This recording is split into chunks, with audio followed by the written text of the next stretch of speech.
Welcome to the JAMODI podcast. We are all surrounded by amazing coaches and leaders.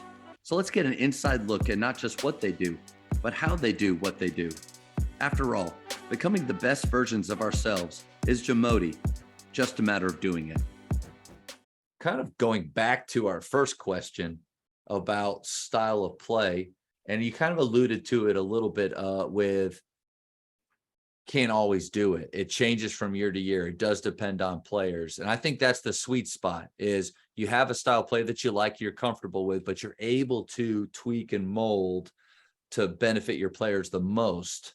So obviously you are player-based over style-based, but how has that worked for you in your coaching career?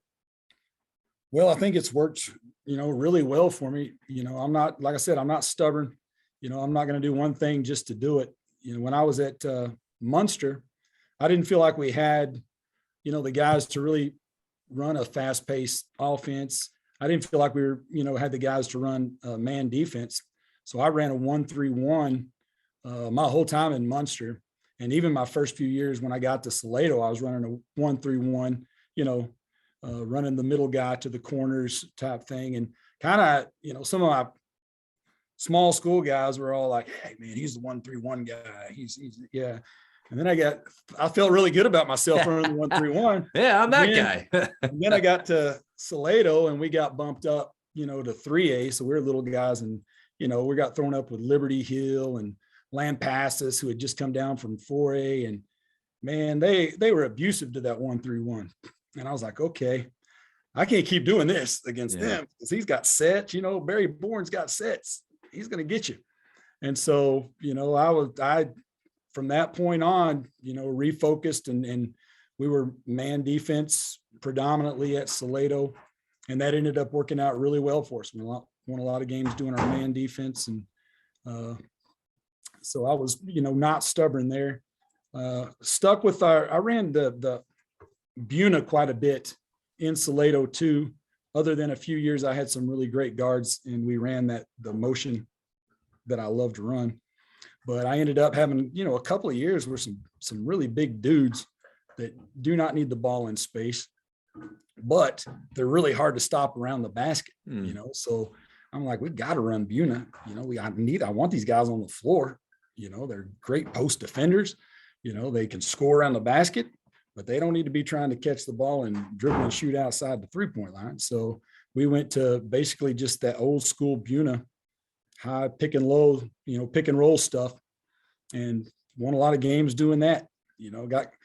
Got complained on a few times that I was running old school offense that, wasn't great, but we're scoring 65 points a game running it. I'm like, well, what do y'all want? I feel like it's working pretty good. What does that even mean? Old school offense. I mean, unless you're going four corners from the beginning of the game and holding it. But if you're putting your players in a position to be successful and it's working, what does that mean?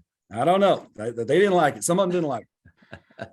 And I've tweaked that. I ran that and I actually tweaked it before I got here to McNeil because I had some like tall guys that could shoot, but they were also good in the post. And so we could run our mismatches off the pick and roll, posting somebody up, but we could also run a pick and pop and get them 3-point shots. Hard to go. We'd come off that first pick and roll. It wasn't a pick and roll. We'd pick and pop the first one. And then if we came back the other direction, it was a pick and roll. And so it gave my guys who I really wanted them to be posts, but they really wanted to be guards, best of both worlds. Say, look, dude, you get to shoot threes when we do the pick and pop. When we pick and roll, you get your butt down there and post up. And so it ended up kind of making them happy because they got to, do their outside stuff. And it made me happy because we got to get some easy baskets, around the basket. You said something really brilliant at the beginning of your answer. You weren't stubborn. And I would think, where does stubbornness as a coach come from? Well, maybe insecurity, maybe insecure, not wanting to learn something new or change. Right. But unfortunately, I believe and this is from my experience personal, that it's because it's about me at that point. Like you said, you're the 1-3-1 guy. You start to get recognized for that. And you're like at Faith, we hit a lot. We shoot a lot of threes and we make a lot of threes. And man, without even realizing it, that me monster will rise up and like, yeah, that's what we do. So guys, next season, no matter what, we're pulling it. I don't care. We're shooting now. So what I think, by not being stubborn, it's okay to have a style of play that you believe in, that you feel like that you enjoy teaching, but it does ultimately have to lead to team and individual success for your players. And if it doesn't, it's not about you. It's not about me. It's about them and their experience and figuring out a way. So how did you become that type of coach that can make that change instead of someone like me 5-6 years ago that really hurt his players trying to fit them into a style that didn't fit? Right. It just basically boils down to hating to lose.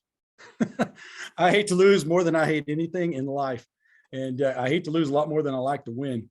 And so, if what I'm doing is we're not winning, I'm really good at self-reflect. I'm not, and I've met guys that, they like to say, well, I just don't have the players. I don't have the players to be good. Maybe not, but, is there something you can do to make your players at least a little bit better? And so that's where I've always come from, a place of wanting to do my best to make the players I have be the most successful they can be. And so, I'm gonna try anything I can do. I'm not gonna lie to you. Last year, at one point, I felt like we were getting a little bit stagnant. We were going to go into a few games where I felt like our guard play, we're playing teams that are over pursuing us. They're really getting in our business. And Burnett runs, Coach Kaiser at Burnett runs a chin offense. And, I was remembering that stuff. I'm like, man, they get us some backdoor cuts and stuff.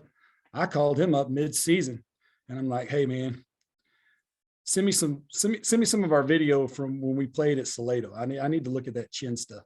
And he talked to me, talked me through it, showed me some stuff, and we ran it and won a couple of games just because we mid-season decided to go into this chin stuff and run it against teams that I thought would not be able to defend it well.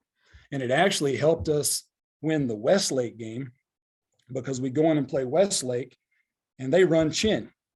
And we didn't run it against them, but we defended the crap out of it. You knew it. Defended it in practice, the last 2 weeks. And, some people might say you're crazy, to go away from what you've been practicing all year mid-district, but, it worked out. And I feel like that's what my girls needed, a spark, and they needed something different. And they were smart enough to pick it up. It's not super complex. So. Well, maybe sometimes you have to be bold.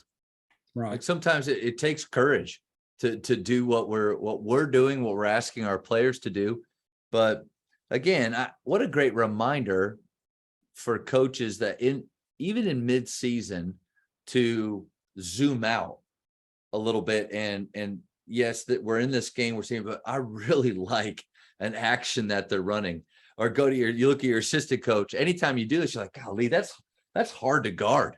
And after the game, after the season, look back and say, is that something? I feel like college coaches are really good at that.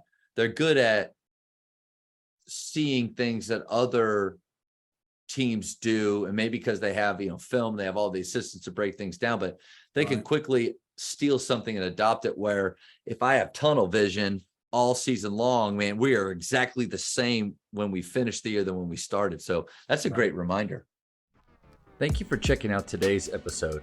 Please take a moment to subscribe to this podcast, share it with your fellow coaches, and find us on social media for what's coming up next on the JAMODI podcast. It's just a matter of doing it.